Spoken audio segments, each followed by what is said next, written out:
down behind a sleepless bed, but you're wasting your time trying to lose the blues. Andrew, what do we call you, by the way? What surname should we give you? Go with Andrew Old, I think, as that's what I am on Twitter and on my blog. Okay, Mr. Old. Mr. Old. You've been blogging 15 years. That's quite a stretch. Some people get prison sentences for murder for that. Could you tell us what got you into blogging in the first place? I think originally it was just the case that the debate I saw about teaching on the news and in newspapers had no relation to what I actually saw happening in schools. So I just wanted to be another voice out there saying this is what I see in schools all the time. And originally that meant being absolutely anonymous because you couldn't say what was going on. I think over time that's changed, that people talk a bit more openly about their bad experiences in schools. But I just wanted to push the debate that way so that teachers could recognise it. So do you see? And so a lot of those first blogs were. Sorry. You carry on. A lot of those first blogs were just in school at the time. I think after a while it was taking off, and I didn't want people to realise who I was, and I always put a delay. And now, well, loads of people, and so I never talk about my day-to-day experience, but it's still that same perspective of what seems important if you're in the classroom. So do you see yourself perhaps originally as some sort of whistleblower?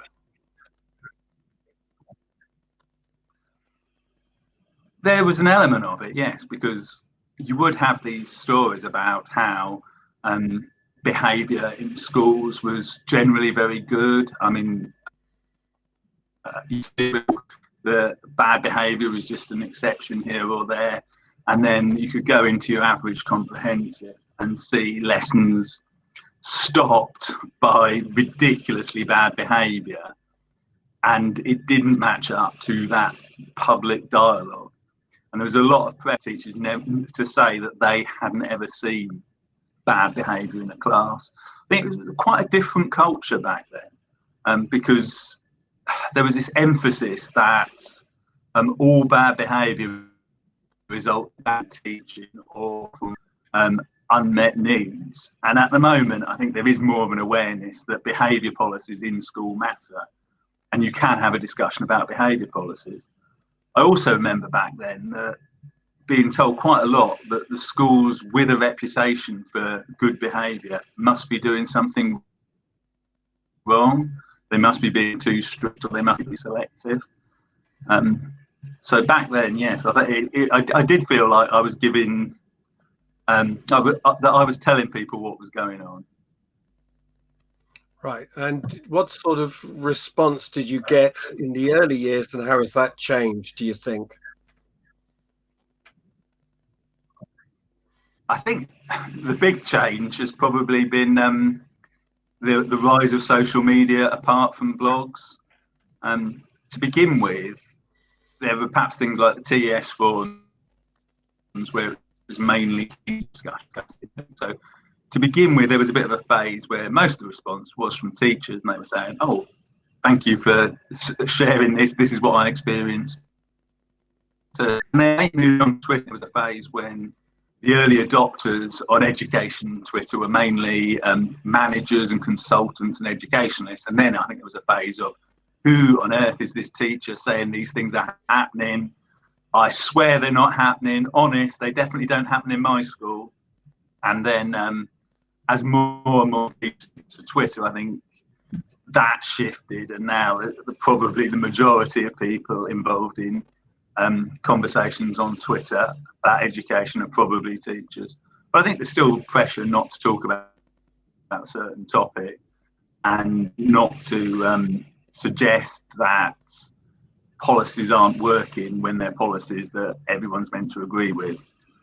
And I think there is still plenty of space for teachers to dissent from what might be orthodoxy at any given moment. So do you think Twitter, social media generally, has been perhaps a disruptor to the way things work?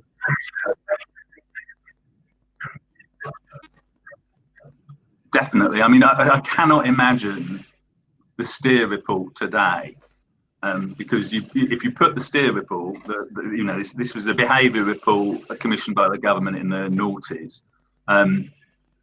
If you put out a report now saying, "Oh, everyone's always behaviour was a problem," but really it isn't, it wouldn't be one. It would be thousands, possibly 10,000 of teachers on Twitter saying, "This is not what we see."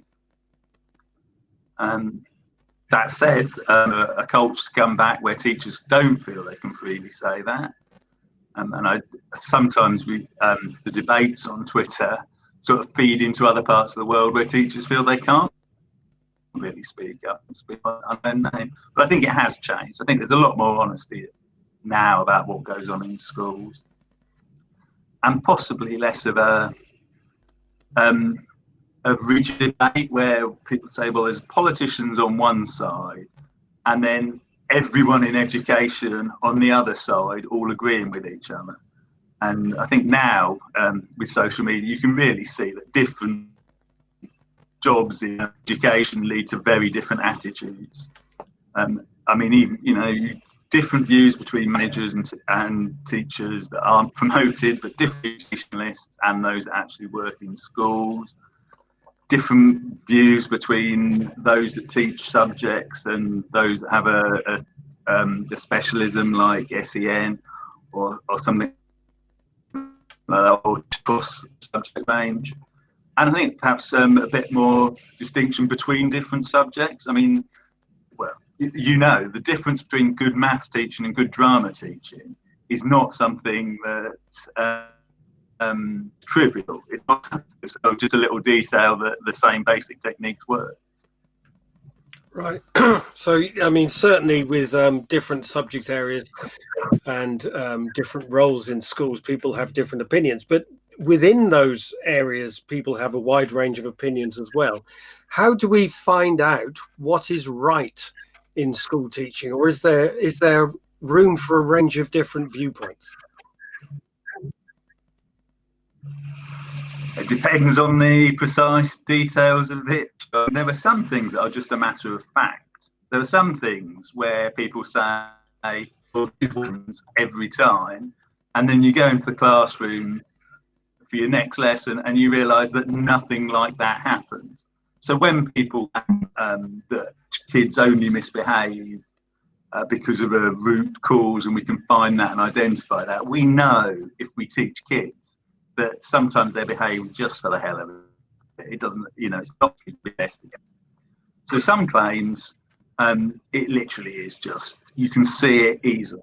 Some claims you have to collect evidence, and there's huge debates now about what evidence actually counts.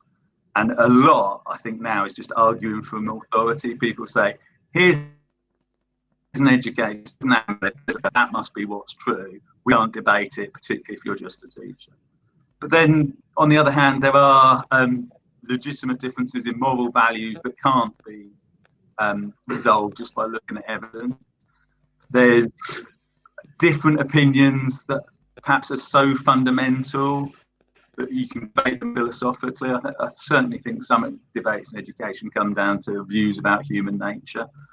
The trouble with education is because it's a wide field, there is no one discipline with the answer. You can have a debate about philosophy, theology, psychology, politics, and everything in between, and you bring in different disciplines.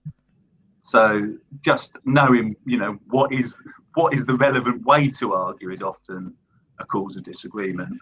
And all I can really, all I'm contributing as a teacher blogger is that point of teaching debate. There should be a philosophy of teaching, not just a philosophy of education. We actually have something to say. And of course, teachers are graduates. So often when people talk as though teachers are below the discussion, not intellectually up to it, you have to start thinking, well, actually, just because someone teaches children doesn't mean they don't have a fair grasp of how you tell whether something's true, how you spot an invalid argument, how you weigh up. There's a lot of, I think, untapped expertise in the profession. I think more than anything is learning, in which you'd think psychology teachers would be among the loudest voices in that, but actually very often you'd have an educationalist with no psychology qualifications having a much louder voice than someone who teaches psychology every day if they're teaching it to children. Right. You mentioned about argument there and logic. If we go through the ideas of logic, is sometimes the pursuit of logic to its bitterest end to say, well, this is true, this is true. I know you get involved in quite long Twitter chats with people, for example. Is that helpful to your message, or is it the central piece of your message that we must be absolutely true to the facts, etc.? There's an element that just comes down to honesty. If you say, well, I can say whatever I like as long as I feel it, and no one can say I'm wrong, then you are writing a manifesto for dishonesty. There has to be some way to test what people say against the real world. Otherwise, we could just, invent a complete fantasy. So I think the key priority has to be getting at the truth, if you're honest. So perhaps there's a moral element that comes even before the logical element. But if you were trying to say, how do we proceed in education? I think a commitment to the truth would have to be something you have early on. I mean, you can't just lie about what goes on in schools. And then, if you're committed to the truth, you have to start thinking of how we get at the truth. How do we prove something isn't true? And that's where the logic comes in. And I think very often logical arguments, even long logical arguments, is how you get from something that we all agree is true to something more contentious, and to prove that that contentious thing is more true. And similarly,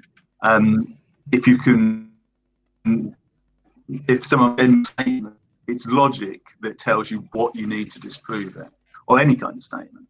So if you're not actually able to engage in how do you show something's not true and how do you show something is true, I'm not sure what debate you can have. So that's the defense of logic. Whether we take that too far is another question. I mean, people can be put off by a logical argument. I mean, there's a difference between ethic and logic, and people do, all of us slide between one and the other. But there has to be a point at which, if you think somebody is implying something that's definitely wrong, you have to be willing to say, well, are you willing to carry your reasoning through? Are you going to claim something that's completely ridiculous if it supports your argument? And some people will. I've had people claim that dog isn't a word about phonics. So why not lead the argument till you get to that point? Are you sort of a modern day Socrates in this, that you can ask questions and questions and questions, and in the end, anyone you're being an interlocutor with anyone, they end up not knowing quite what is a dog or what is a cat, for instance. I mean, is this what's happening? You know what happened to Socrates as well?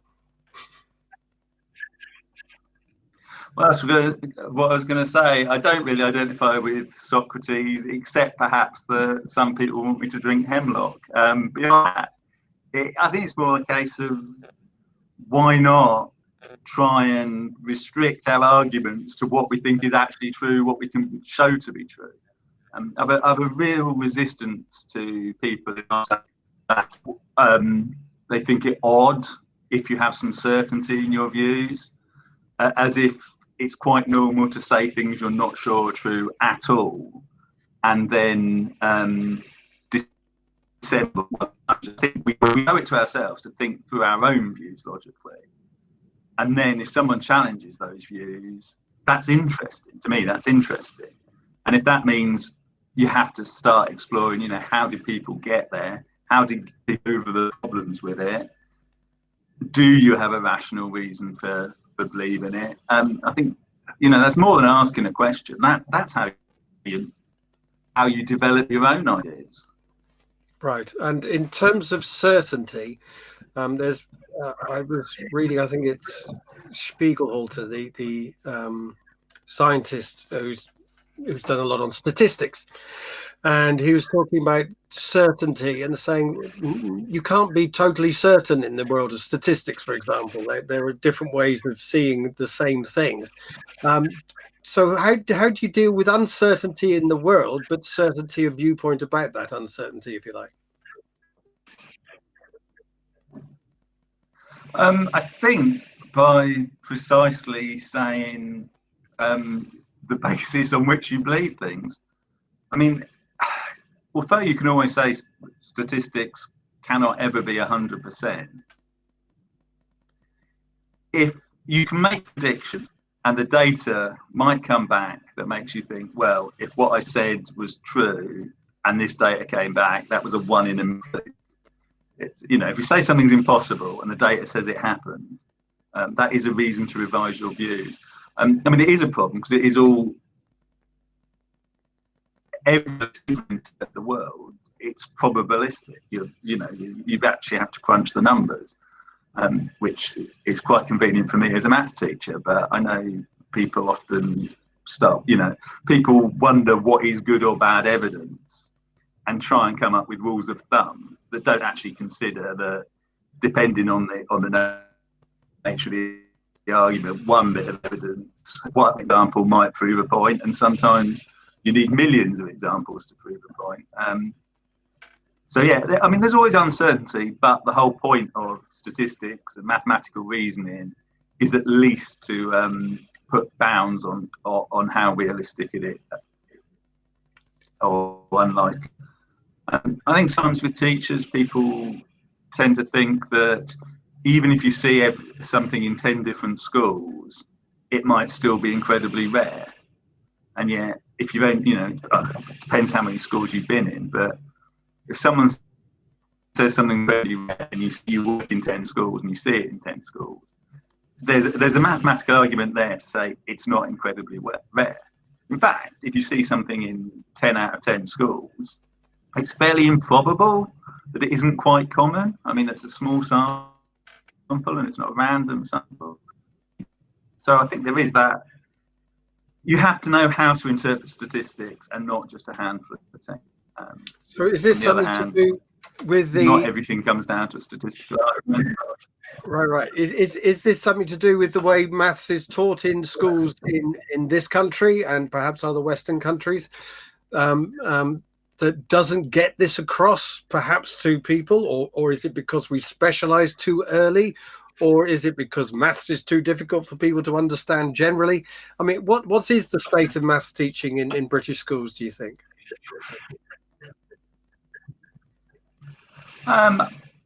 That's two very different questions. I mean, I think on the last point, maths is difficult, and anything with statistics, you have to get up to a certain level to interpret the statistics. On the other hand, we perhaps don't sometimes teach the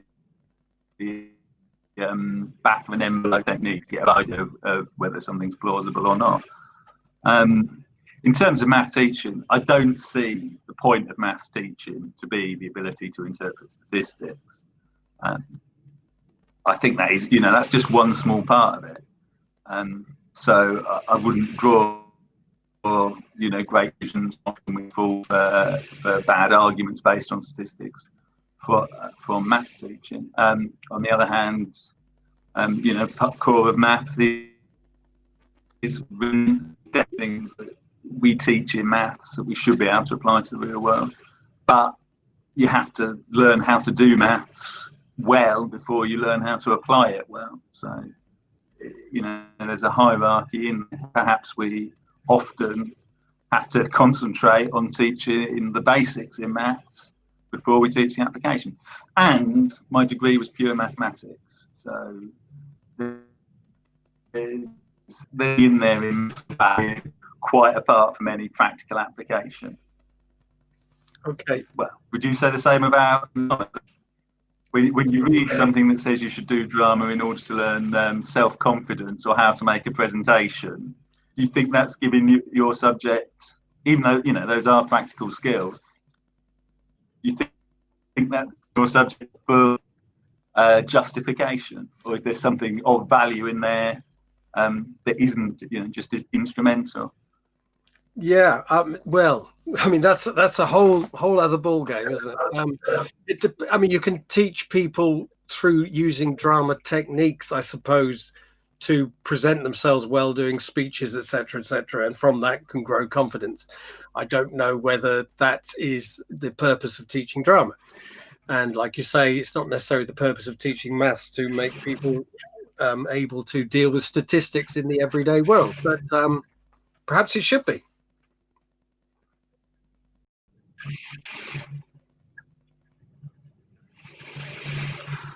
But it's a philosophical point almost, isn't it? I mean, what do we value? The knowledge we apply the most, or the knowledge that we think the most refined, beautiful, excellent, insightful? Okay, so there's the other thing. So moving on from the logic world, if you like, you talked about sort of having a moral framework for things. And where does your moral framework come from? That's a good question. I mean, think we all sign up to moral obligations as teachers, although that might in itself, might not be the core of it. In fact, we might have, prior to becoming teachers, we might have moral commitments that lead to become teachers. I mean, I think, I'm personally influenced by Catholicism and the ethics of I'd say the political left in Britain. I think those are my two personal moral influences. But when you go into a classroom, you're not there to represent your own moral influences. You have professionalism, and professionalism meant and signs in teaching. We talk about a professionalism as though it means not being ethical, as though professionals follow the line blindly and don't think about it. Whereas I think as professionals, there's an ethical debate in there. There are things like we shouldn't be causing harm, and we should be teaching the truth as we see it rather than things we know to be false. We should have a particular view of the intellect, I think, as teachers as well. It's very much a philosophical and ethical question. Is it better to be clever or stupid? I think there is an intellectual virtue, but it's not the only virtue. So I think teachers have to value education. That's a firm moral commitment. Teachers have to value truth. That's a firm moral commitment. I think teachers have to value the well-being of their students, and that has to be in quite a complex, sincere, committed way. It can't just be a slogan about how much you care. So I think as teachers, we perhaps commit ourselves to particular moral values. I also think we're going to do teaching, then there's moral values in the act of debating. If it's not, it's not rhetorical, if it's about getting at the truth, you have to value truth, and so on.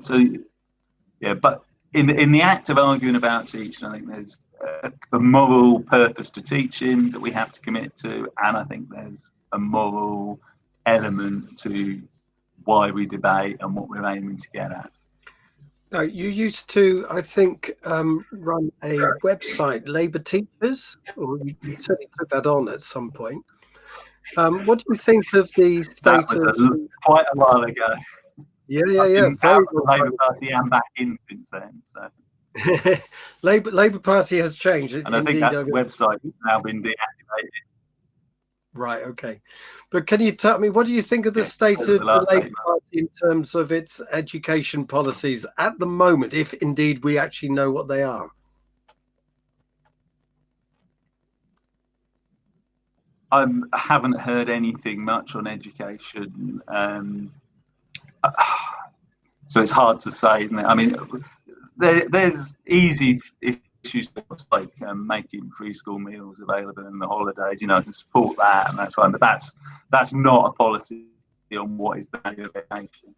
And I don't think there is currently on education, and that it's been quite a while. In fact, I think David Blunkett was probably the last Labour politician to really push quite a clear vision on education and where he was going.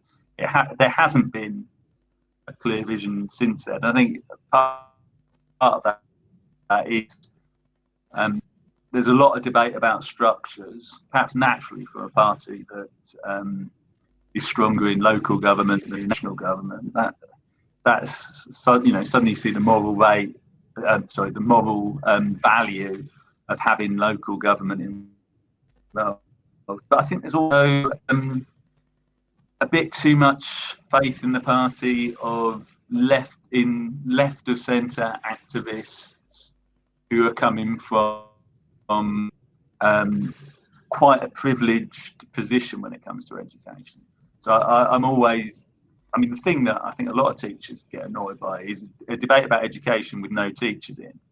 Let's have an educationalist, trade union leader, a consultant maybe, at most, CEO of a MAT, or maybe a head teacher at the most, and you get this debate behind it, and that has nothing to do with our working class kids getting education. I think the party struggles really with who it see on education. Is it the voters, or is it people that work in education, or is it people who think they're very expert on education? I've certainly seen Labour politicians just endorse really silly things that anyone working in a school can say that's a bad idea, don't go near it, without really thinking. And you know if a policy is not going to work. So do you think the Conservatives have been for education recently? I mean, the Gove years, perhaps, right up to the Williamson years?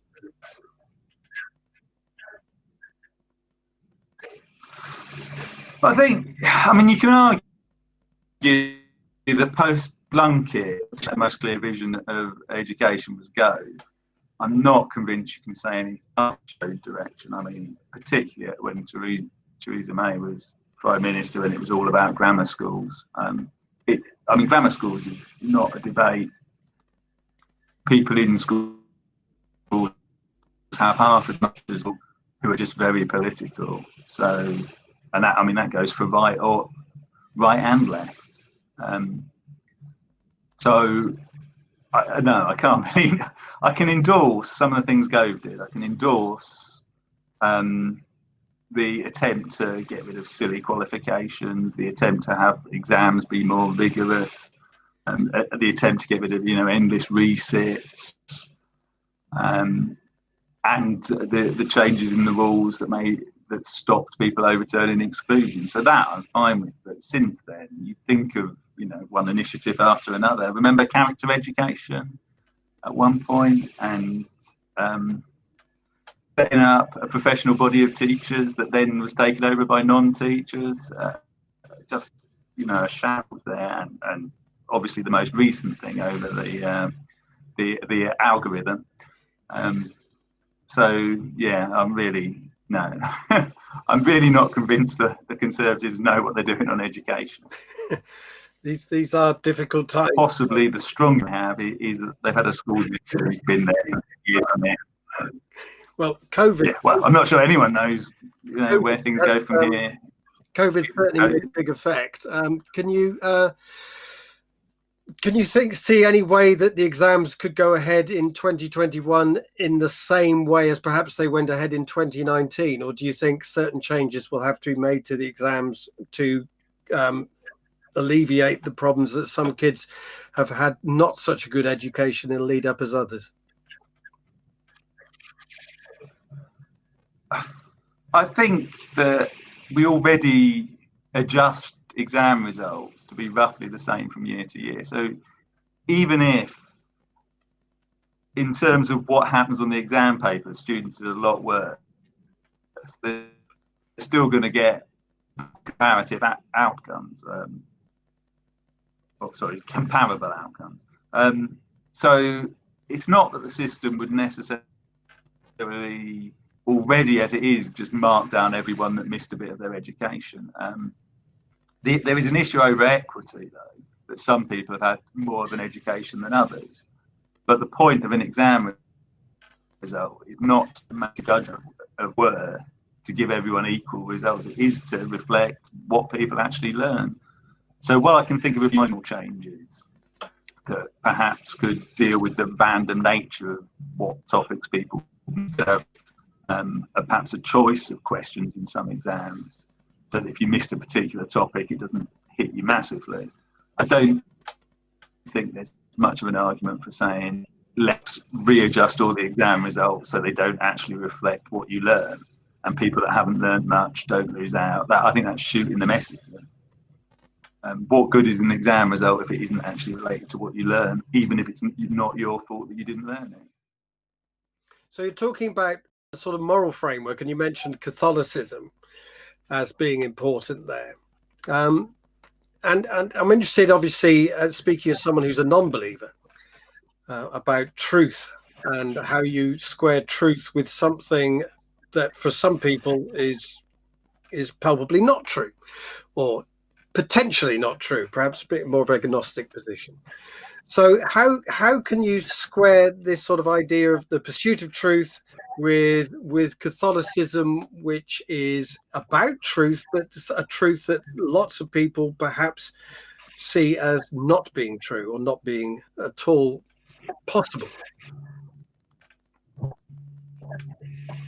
I think when it comes down to it, if you're into rational argument, you have to look at the theology that a rational argument fits in. I mean, part of the issue when people say what they believe is that they don't make explicit their background values, their starting assumptions, and then having assumed something, they reason from there. So in terms of how does anyone adopt a religion or stick with it, say exactly where it comes from, but any philosophy of the world is based on whether you think it fits and describes the world as you see it. And people have a habit of looking at religion and thinking, well, what's the thing that's most implausible to my worldview? How can anyone believe that? Whereas if you want to understand it, you have to say, what part of it is the most convincing? Why would someone adopt that as their view? And I find certain elements of the world better explained by certain beliefs. It's difficult to take an ultra-materialist view and then mesh it with beliefs about morality, beliefs about the mind. So, for instance, when people try and have a completely materialist explanation of morality, I cannot be persuaded by those arguments. When people deny some of our mental world, I can't be persuaded by those arguments. So perhaps, I had to philosophically justify that's probably what stops me being completely non-religious. But at the same time, there's completely different arguments that probably determine which denomination or which actual religion. But I don't see a conflict between reason and religious faith. because there is that rational tradition in some religions. There is that rational theology. Yeah. And were you brought up a Catholic? I'm not a scientist. Oh, no. And I'm not a scientist, I'm a mathematician. So I have a lot of faith in, do these axioms make a good prediction? Reason from these axioms. And sometimes, it's hard to be a mathematician and not get a bit Platonist about things. Okay, so that Plato comes in as well, of course. Yeah. The other thing about you, and morally perhaps, is you're a vegetarian.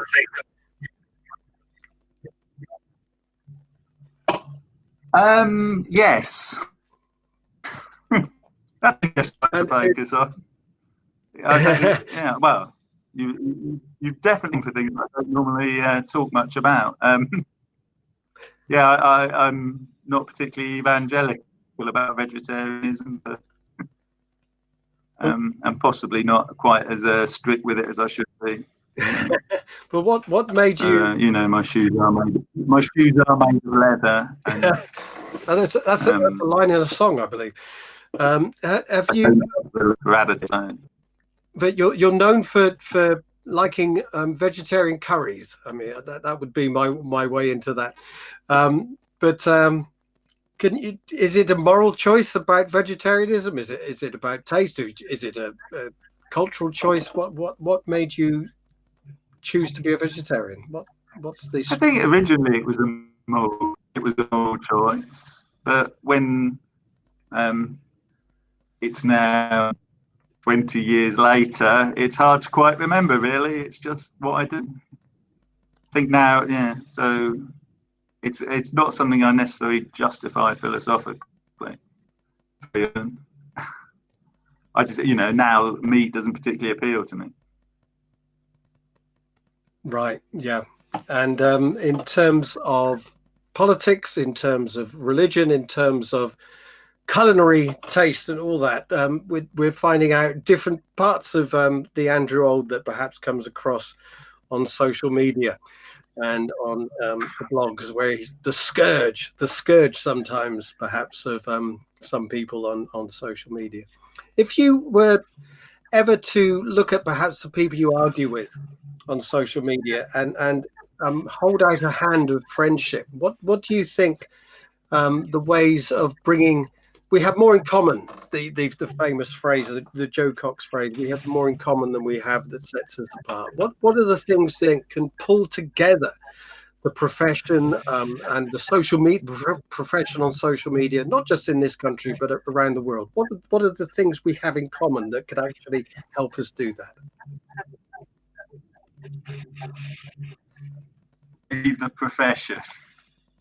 I think teachers as a whole who teach kids have a huge amount in common, not least that it's very difficult to do that job for a long time without some pragmatism, some realism, and some motivation. So I always find debates where one side declare themselves to care most about the students to be completely pointless, because I think we all do care about the people we teach, and it's very hard to frame that as something distinctive of some people and not others. So within the profession, I think we have more in common than we disagree about. I think the further away you get, it is sometimes hard to see what we have in common, other than imperfections and our flaws. I do think that we have shared obligations. That's something, and it would be interesting, I think, to talk about the ethics of education. I think with some people, people that disagree in empirical matters, to actually just get, is there an ethical debate there? Do we disagree on our moral obligations?